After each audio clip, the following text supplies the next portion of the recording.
Hello there and welcome to this vlog of November 2024 on a very sunny Nottinghamshire morning. So very pleasant out there today. And I just wanted to discuss very quickly today about the latest Kickstarter news. Catalyst put out some comms earlier this week, and then we had a pretty big development across the UK late last week.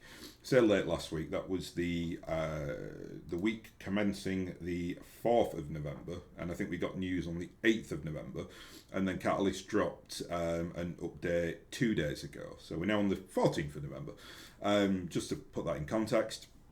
Now, the news that Catalyst put out is good and bad, depending on where you are based in the world.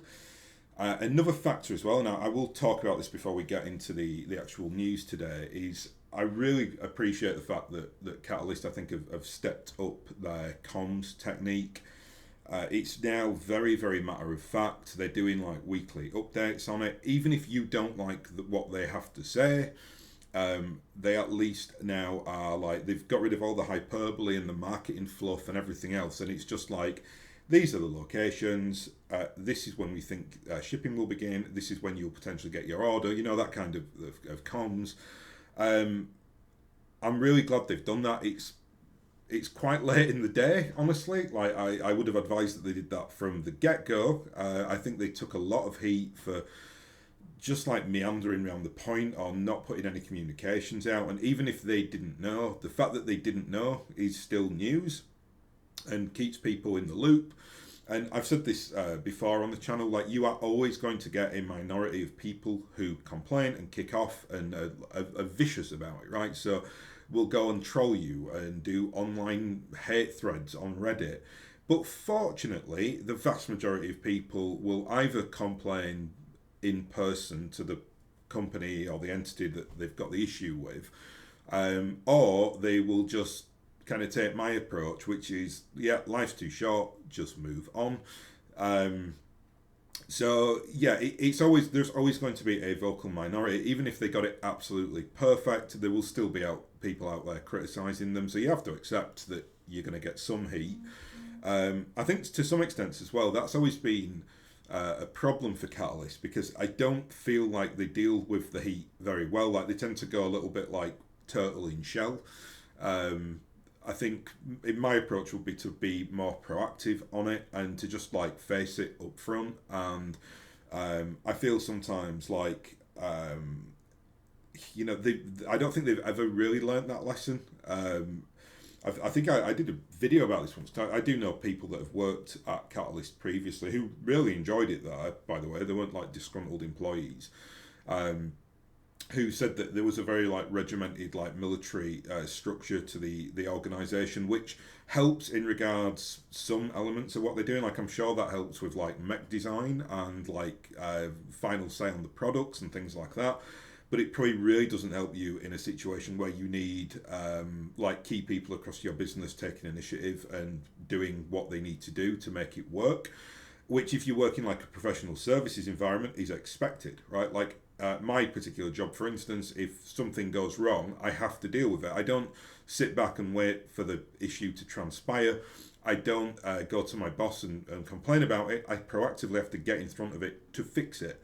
And because I work at a good firm, they give me the trust to do that, right? So there's like nobody would, even if I got it wrong, they'd still appreciate that I tried to get in front of it and try to fix it. And that comes with work culture. So I'd hope that like going forward in the future, they're able to maybe give a little bit more like autonomy, if that's the right word for it, to people to be able to just make those decisions and get in front of any problems that they see transpiring with like orders or communication issues or whatever, right? Like, we live in an age now where everything is just permanently online and people know about things immediately, and you're never going to stop that. Like, I mean, I'm part of that, right? Like, doing these like vlogs is absolutely part of that, and you can't change that. You know, the genie is out of the bottle, so you've got to adapt to it, and you've got to try and get in front of it. So I want to say that categorically and make that clear, that I have, you know, I know there are people out there with agendas who just give nothing but negativity and bad faith actors, or whatever you want to call them. I will always criticize something where I think it needs to be constructively criticized, but likewise, when I've seen improvement on it, I think it's really important that we say, okay, yeah, regardless of now where the situation is, there has been a marked improvement in that communication line, which is really good. So I'm just going to read the update out here because it's really, really short and it covers all the globe basically. So this again was November 12th, which is a couple of days ago now. So in regards US, Canada and the rest of the world without hubs, that always confuses me. Is there just one BattleTech fan in Outer Mongolia or something? I'm not sure. But this is actually quite good news, I think. So only about 1,100 orders left in Wave 1 and 2. We expect to be finished with these regions in December. QML will then continue on with Wave 3. So that's great because I think initially there were it was between 18 and 20,000 US orders or thereabouts. They've got through the vast majority of those. There's only just over 1,000 left. Wave 3, I've no idea what that means. I'm guessing it's people who put the purchase in late, or maybe had to move address, or maybe an issue with the order type wave. Maybe it's some I don't know, it might be Hawaii or something like that, a jurisdiction that's part of the US but overseas. I've got no idea, but I'd guess that I'm pretty sure that Wave 1 and Wave 2 have the vast majority of the orders. So yeah, that's really good news, and I think you'd probably expect then that 99% of the US will get their orders before Christmas. I am as well, I can say this from my own experience with it. Everybody that I ordered the Kickstarter for in the US has now got their order, so that's quite a good metric as well, because I got that for people pretty much littered across the US from coast to coast. So yeah, good news for the US. Also good news for the UK, which is obviously very subjective to me. Started sending address verifications at the end of last week. We expect shipping to begin next week. So that is absolutely true. And one of the reasons why I'm doing this video is because I was I say inundated, it's the wrong word really. I had about a dozen people contact me because I've not done a video for a while. So they contacted me through the Gmail account, or if they know me personally, they got in touch saying, oh, I got the notification from GameQuest, who is our distributor or logistics people or whatever you want to call them, saying that they were going to start orders, and if you wanted to change your address, you had to change it by Monday this week. So it's a few days ago. Hopefully everybody saw that in the UK. I think in the UK there were I think it's 1,500 orders. It's the second biggest Kickstarter market.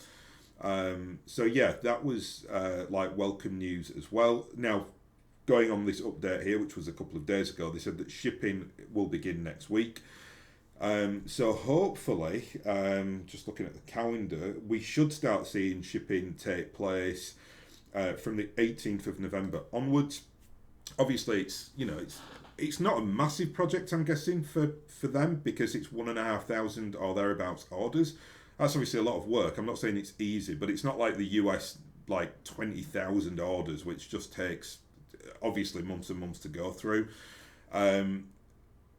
I'll try kind of keep you appraised on how I see that, because I know a lot of people in the UK BattleTech market. So is it going to be are they going to focus in on the big orders first, the small orders first? Frankly, if I had to guess, I think I probably will get it before Christmas, but I think it will probably be December.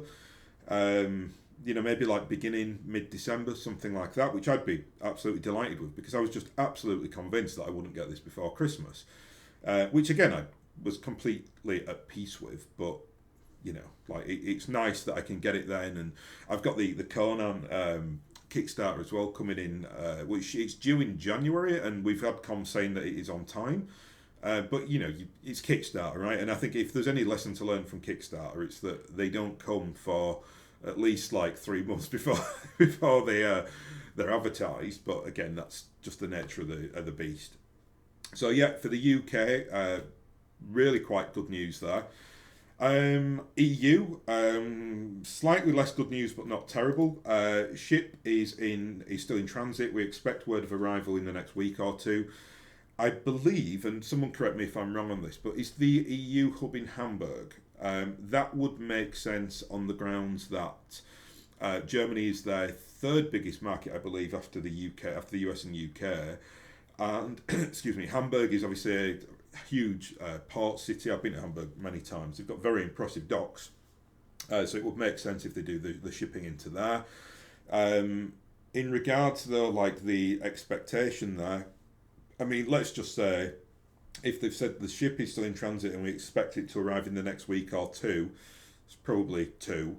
So that'll bring you up to the latter part of December, but at least you know when the ship is coming in. I'm guessing then that, you know, some people in the EU, like maybe like the German orders might get fulfilled across December, but I'm guessing the rest of Europe will probably have to wait till the new year. So it's not devastating, but at least there's some like trajectory on that.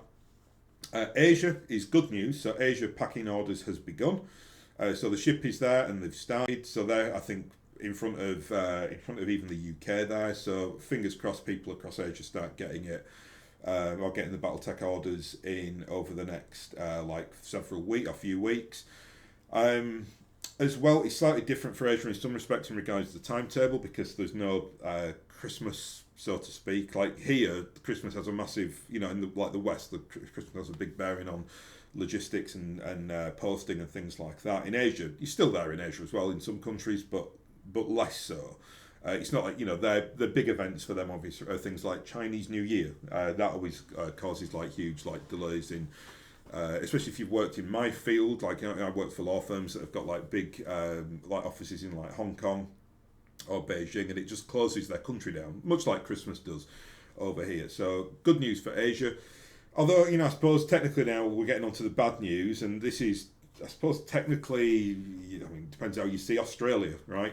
But a part of Southeast Asia, Australasia, Oceania, whatever you want to call it, as always with Australia and New Zealand, it's bad news, which I feel rotten for. First of all, because I know a lot of BattleTech players and fans in Australia, and I really like them. I think some of my favourite people in BattleTech are actually the Aussies, and BattleTech is quite big out there as like a gaming system.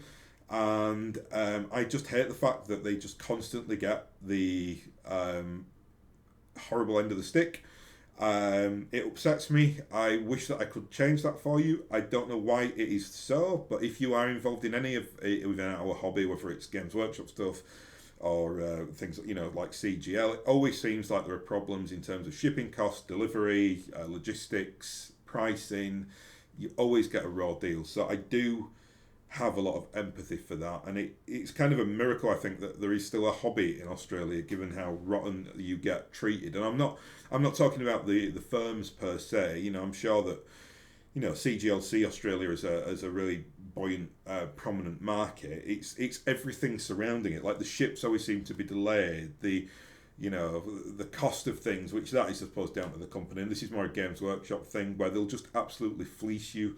Obviously, the Australian dollar is like nefariously weak against like the US dollar or the UK pound, and that's going to have a massive bearing on this. So yeah, not fun times. And this is what Catalyst said about Australia a couple of days ago. So still in transit, presuming them in the ship there, is expected in mid-December. So you're talking a month away.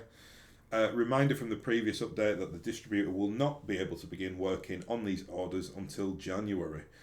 Yeah, that's not good. I say not good. Like I said, from Catalyst's perspective, at least they've just openly told you now what to expect, so that's way better.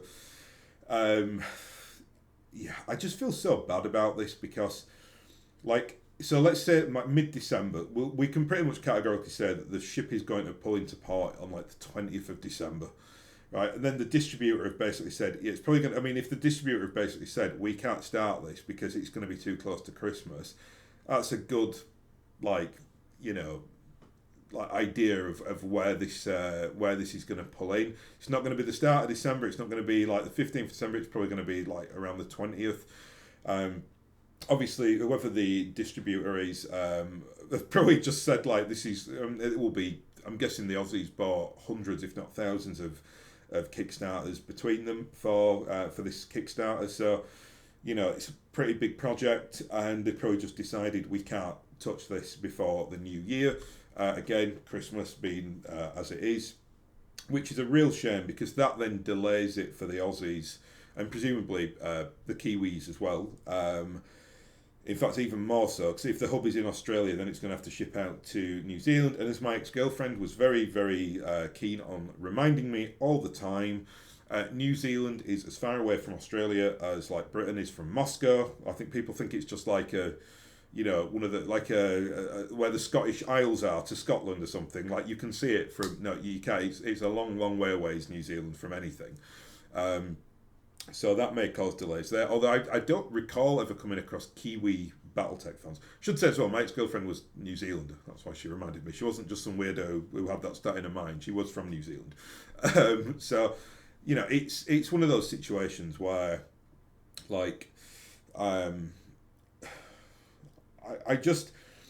hope it is met at least with the fact that they've now been straight with the comms, and the Aussies are a hardy folk and pretty pragmatic, so hopefully they take it in their stride.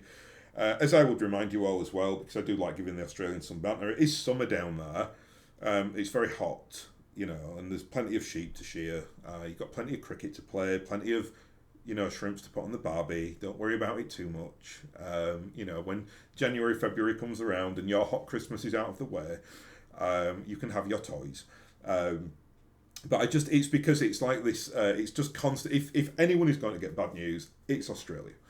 That's just how it is. I don't like that, but it's just how it is. So generally then, I'd say that is for most of the world, a pretty good update. Especially, again, speaking selfishly for me, I've been planning to do my unboxing since June, to a point where I actually factored it into my project in regards getting the house redone and having my extension done. I was like, right, I need it ready by like June, July so that I can do the Kickstarter recording, which was a monumental waste of effort on my part, although obviously still great that I managed to rejig, pretty much the entire back section of my house and get it exactly how I wanted it. So I'm not complaining. It's just it was factored into it when I just didn't need to, because I won't be getting this until at least again, at best case scenario the end of November I'd think, and at worst case scenario in the new year if I'm kind of one of the latter orders. But the fact that I know that it's here in the country somewhere sat waiting to get picked is good for morale. Let's just say that. So generally speaking, positive update. Kudos for Catalyst as well for actually really kind of giving us a generally better approach to communications and comms. They need a lot of credit for that. Again, just go back to that point. If people make good decisions and do things correct, we need to tell them that. I know that the more negative people across the community are going to be so angry about what's happened with the Kickstarter that they can't see for that anger, and that's a shame. But for my part, I just think it's important that we relay that back to them. That it's much easier for me to do these like quasi response videos or whatever you want to call them if I don't have to read a miasma of like marketing spiel that doesn't say anything, or like really convoluted, complicated logistics stuff, like talking to me about waves and like operational stuff that I don't understand or know about because I don't work for Catalyst, and expecting that we all know about it and we don't. So this is pretty much, I couldn't have improved on this response any more than they have done. They've just said every region, this is what you're getting.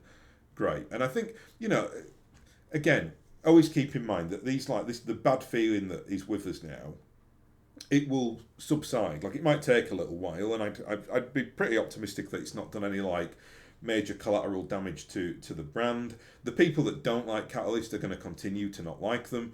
If that number grows a little bit over this Kickstarter, well, I'm sure that BattleTech has taken on a lot more fans because of the Kickstarter that would mitigate that several times over. So it's no like massive drama commercially for CGL. The one thing I'd say on that, I'll give this as like a caveat, as a potential brand issue that I think that CGL might have going forward. And I'm coming up to 20 minutes, so I'll make this one quick and then I'll end the video. I heard a lot of rumours across the international audience, so that's like Europe, Australia, etc., that the international orders were basically taken from to make up the US orders, or the shortcomings in the US orders. I've got to say, if they did that, I would be completely in agreement with that. Personally, I think you've got to kind of say the US market first, because it's just so big and it's so important to BattleTech commercially. So again, I'm trying to be as objective as I can on that, and I've said that a few times on the channel that I don't have an issue with them doing that.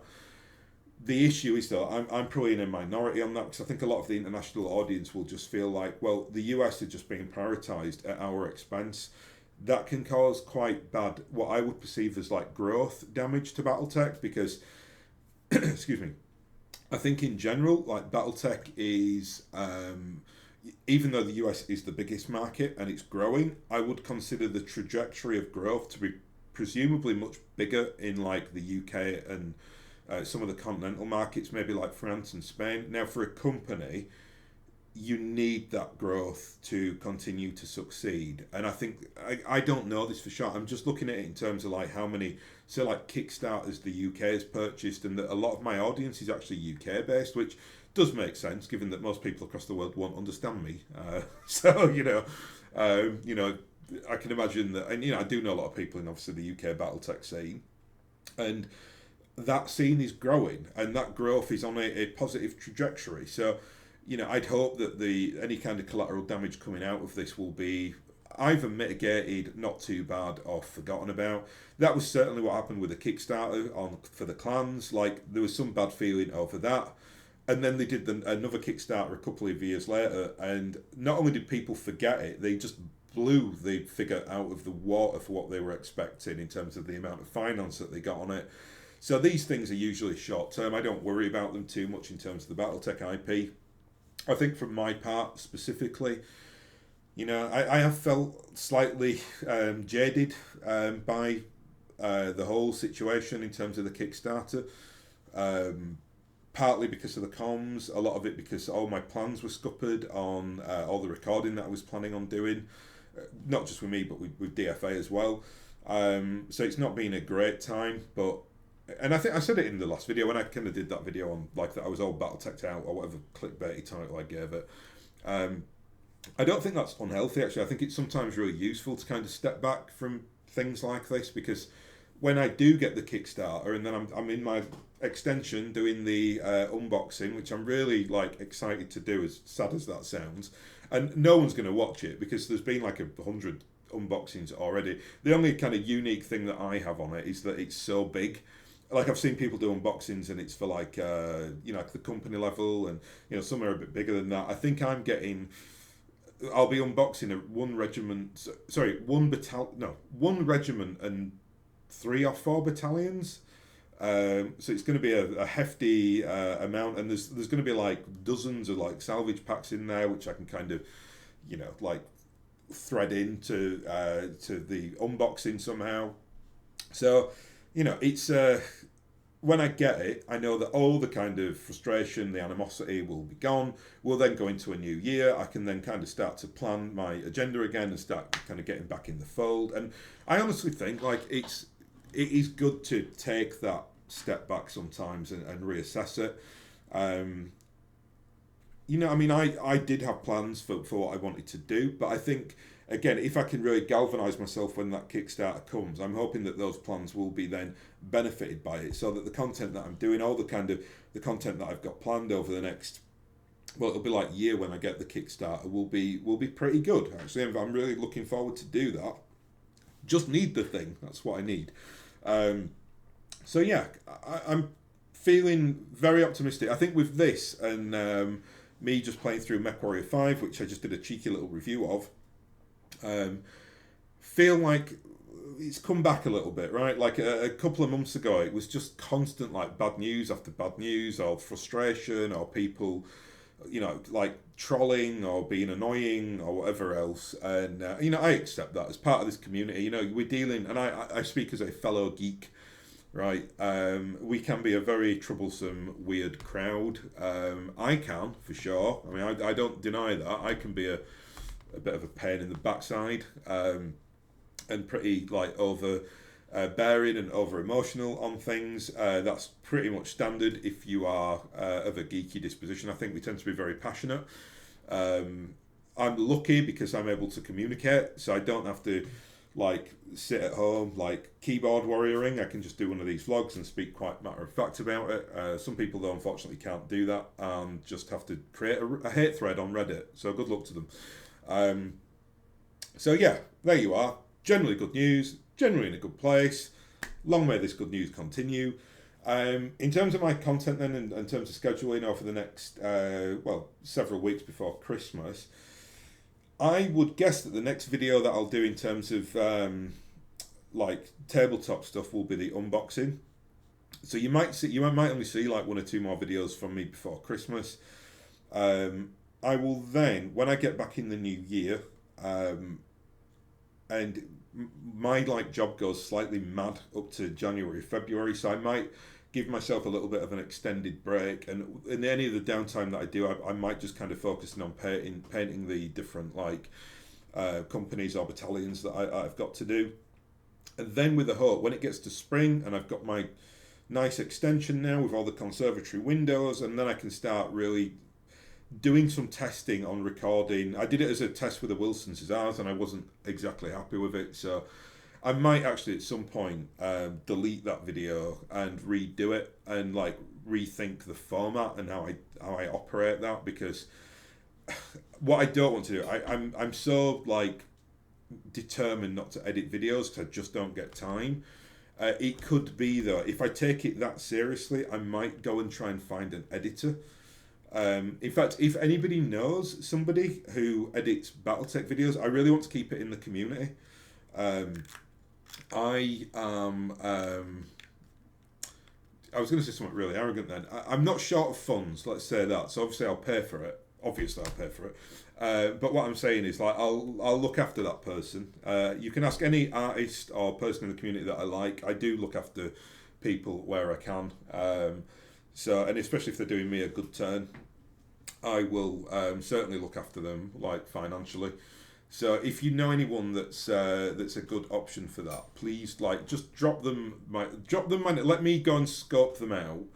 I just want to make sure that it's the right fit, and then I can potentially do videos where I'm talking out about it, and then we can like overlay imagery and stuff like that, because there ain't no chance in hell I'm going to do that myself. But it depends how much I want to do this and how seriously I take it. So still in the works, but it is somewhat there for potential, because what I've seen in BattleTech over and over again is the huge like push on the mechs, and there's very little push on like the mercenary companies, the house forces, the clan forces, things like that, which I find a lot more interesting than just like the story arcs of like, you know, I don't know, the Warhammer and how the Warhammer developed. Like, that's really interesting, but it's completely saturated. Like, most content creators do that.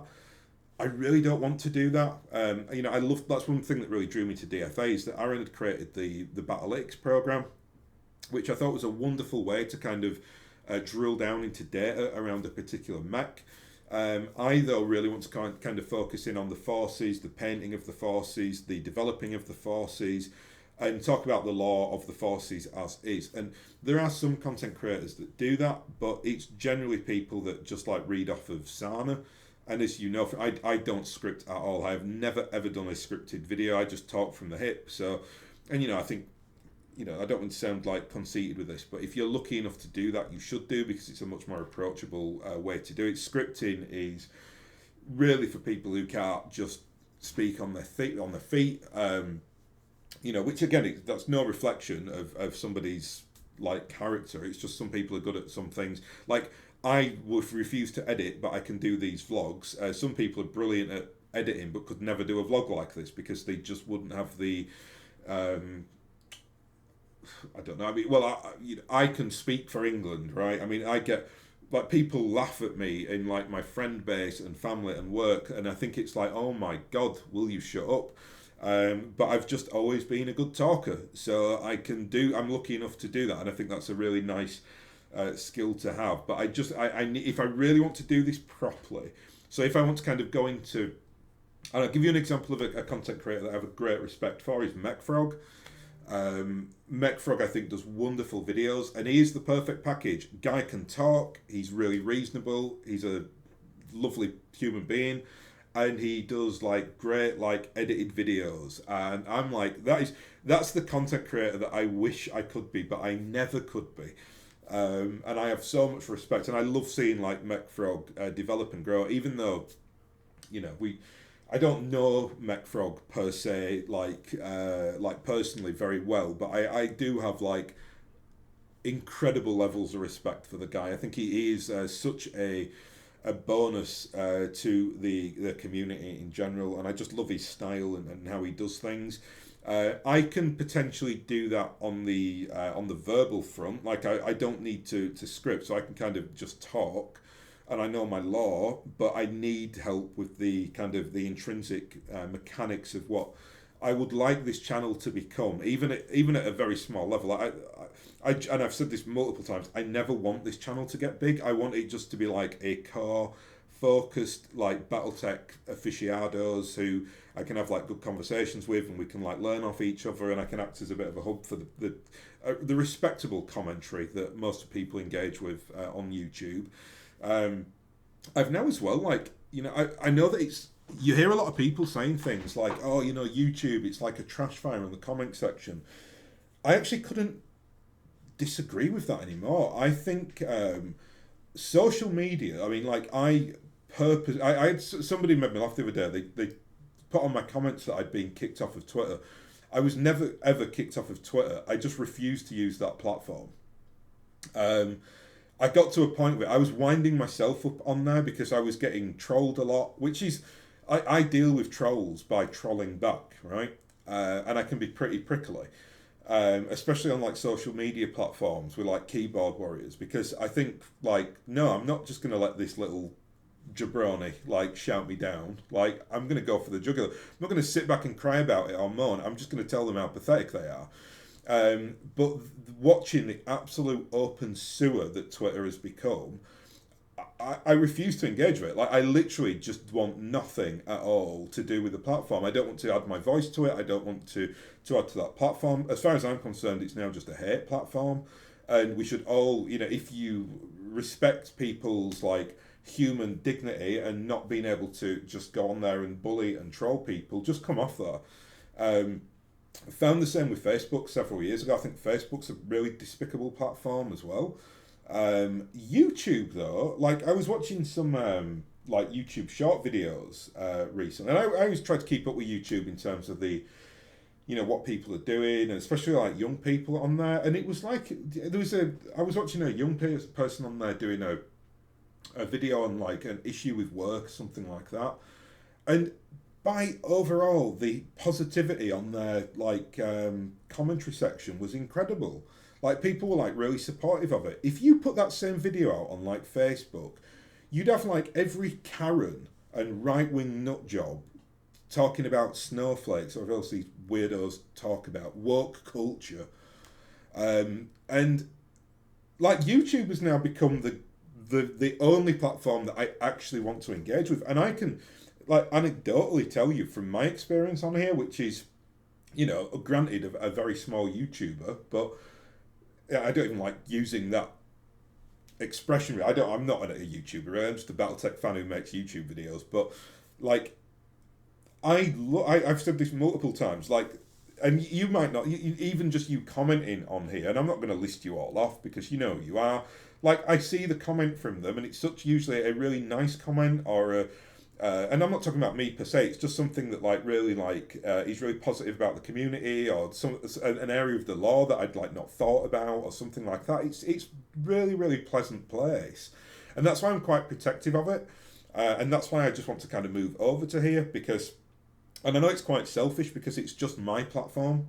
So you're kind of all, you know, it's not like Twitter where it's like open forum. It's like, I have control over it, so I can kind of moderate it myself. And if someone comes on there with like hate speech, whatever else, I can just delete them and block them. Twitter, I understand, is now trying to get rid of the block function, which, you know, if you're doing that, just like, I mean, that is, again, it will cause the open sewer to just overspill. It's a horrible place, and the whole thing needs just to be shut down. In fact, I think social media as an experiment is just a complete failure. I think it's damaged our like civic societies more than we can comprehend at the moment. It will be, in 100 years, people will look back and talk about it as like an absolute poison. I'm absolutely sure of that, and it's so sad because I remember the heady days of like MySpace where it was like, oh my goodness, this thing's going to like transform the world, and to see where we are now, it's absolutely terrifying. People just openly on there being racist and homophobic and vile, and with no consequences whatsoever. There's no regulation on there. It's just a Wild West platform. It's now been masked up as well as this like some kind of like paragon of freedom of speech. Like, freedom of speech comes with responsibility. If we have like complete freedom of speech, good luck. You cannot have that. Like, you've got to have like a system of laws and regulations that govern, what people can do in polite society, or there is no society.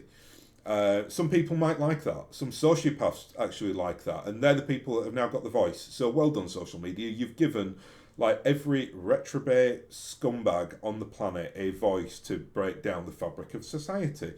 I'm going on a massive rant and tangent there, so I'm going to shut up because no doubt the weirdos and hacks and frauds and will be trolling me for my opinion. Look me in the eye. I don't care. You're nothing to me. You mean nothing to me. I say that with great joy, actually, while you are sat at home, probably living in your grandma's basement. Some of us have got lives to live and want to succeed. And, my little community here that I love and enjoy are a real, like, wonder to me. This is the very, like, apex for me of what technology can give us. It's not Twitter. Twitter is as dead as fried chicken. So, on that bombshell, I am going to end it. That went a lot longer than expected, and there was a little 10-minute rant at the end of there, a little treat for you all. Again, I'll be back, hopefully, over the next few weeks to do the Kickstarter unboxing. So, really looking forward to that. Anyway, on that note, I will end it. I will thank you very much for watching, and I will hopefully catch you again next time.